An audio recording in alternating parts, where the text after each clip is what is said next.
శ్రీమాత్రే నమ. శ్రీ గురుభ్యో నమ.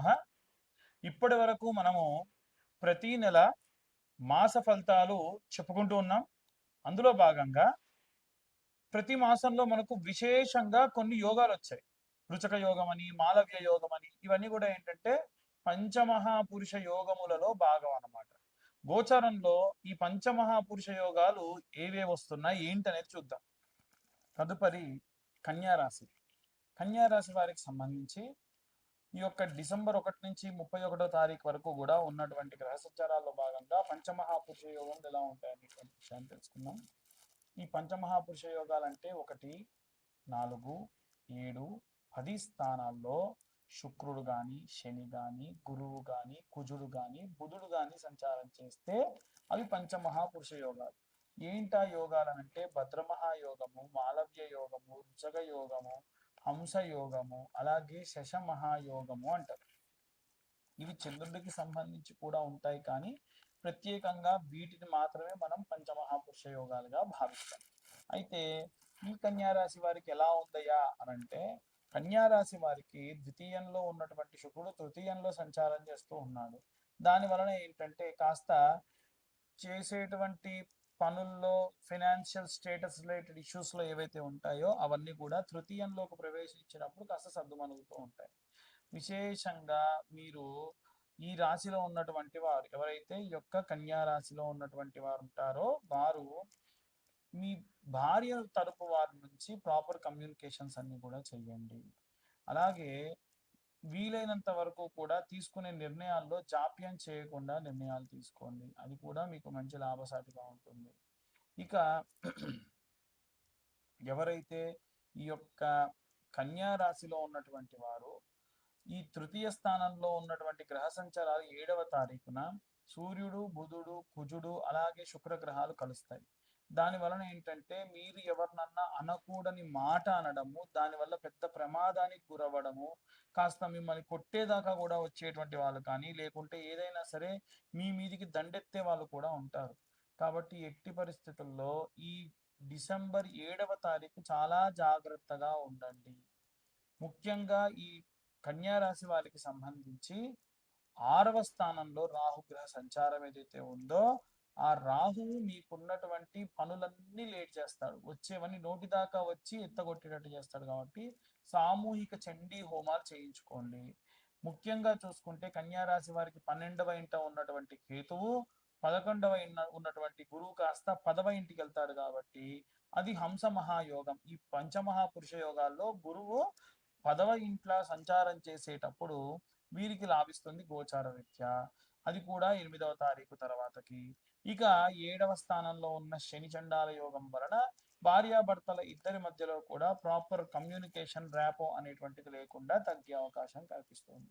ఓవరాల్గా చూసుకుంటే ఈ రాశి వారికి సంబంధించి విశేషంగా ఈ యొక్క డిసెంబర్ నెలలో ఆల్మోస్ట్ 70% లాభించేటువంటి విషయాలు ఎక్కువగా కనిపిస్తున్నాయి.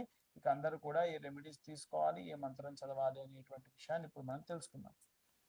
ఇప్పటి వరకు మనం ఈ రాశి వారికి సంబంధించి గోచారంలో భాగంగా పంచమహాపురుష యోగాల్లో ఏ ఏ యోగం ఉంది అనేటువంటి విషయాన్ని మనం డిస్కస్ చేసుకున్నాం. ఇవన్నీ కూడా గోచారంలో భాగంగా చెప్తున్న విషయాలు మాత్రమే. డీటెయిల్గా మీ జాతకంలో అసలు దశ ఏంటి, అంతర్దశ ఏమిటి, మొత్తం 16 భావచక్రాలు ఉంటాయన్నమాట. ఆ భావచక్రాలు ఏంటి అనేటువంటివి డీటెయిల్గా మనం ఒక్కొక్కరి గురించి వారి date of birth, time, place ఉంటే మనం జాతకం అనేది ఇంకా పర్ఫెక్ట్గా చెప్పవచ్చు. అయితే 60-70 పేజీల్లో జాతకం ఇవ్వడము, దాంట్లో వివాహము, సంతానము, వృత్తి, వ్యాపారము ఎలా ఉండబోతుంది అనేటువంటి విషయాలు కూడా మీతో మాట్లాడడం జరుగుతుంది. డీటెయిల్గా చాలా మంది ఫోన్లో మాట్లాడేటప్పుడు నేను స్వయంగా వారికి ఏం చెప్తానంటే రికార్డ్ కూడా చేసుకోమంట. ఎందుకంటే ఎవరైనా సరే విషయం ఒక రికార్డ్ అనేటువంటిది ఉంటే పర్ఫెక్ట్గా ఉంటుంది కదా అనేటువంటిది నా యొక్క ఉద్దేశం. అయితే ఇప్పుడు వీరందరూ కూడా ఏ రెమెడీస్ చేసుకోవాలి.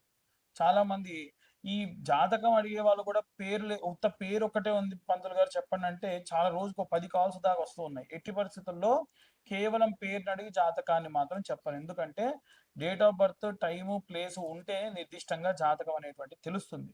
ఈ జాతకానికి కూడా 2025 రూపాయలు ఖచ్చితంగా ఛార్జ్ చేస్తా. ఎందుకంటే నాకు 3 నుంచి 4 గంటలు టైం పడుతుంది. ఫోన్ చేసి డబ్బులు కట్టిన వాళ్ళు కూడా వెంటనే వెంటనే ఫోన్ చేస్తున్నారు. ఖచ్చితంగా ఒక రోజో 2 రోజులు టైం పడుతుంది. ఇప్పటివరకు ఉన్న వాళ్ళు ఒక్కొక్కరు కంప్లీట్ చేస్తూ మీతో నేను మాట్లాడాలి కాబట్టి. ఇక ఏ రెమెడీస్ తీసుకోవాలి నెలలో అని అడుగుతున్నారు చాలా మంది. వీలైతే ఎర్ర చందనం లేకుంటే చందనం ముక్క, ఒక ఒక చందనం కర్ర ఒక చిన్న ముక్క తీసుకొని కొనుక్కొని ఇంట్లో గంధం తీయండి. నిత్యము కూడా ఒక కొన్ని మనం నీళ్లు పోసి గంధం సానరాయి మీద గంధం తీసి సగభాగం ఒక గిన్నెలోకి తీసుకొని మిగిలిన సగభాగం రాగి చెంబులో వేసుకొని నీళ్లు పోసుకొని మీ ఇంటి నుంచి ఎక్కడైనా దగ్గరలో దేవాలయంలో రావి చెట్టు వేప చెట్టు ఉంటే అక్కడికి కాళ్ళకు చెప్పులు లేకుండా పొద్దున్నే స్నానం చేసిన తర్వాతకి ఎటువంటి అల్పాహారం స్వీకరించకుండా ద్రవ పదార్థాలు మాత్రమే తీసుకొని వెళ్ళండి. ఆంజనేయ స్వామి గుళ్ళో గనక ఈ రావి చెట్టు వేప చెట్టు ఉంటే ఇంకా మంచిది. ఆ గంధం కలిపిన నీటిని పోసి 21 ప్రదక్షిణాలు చేయండి.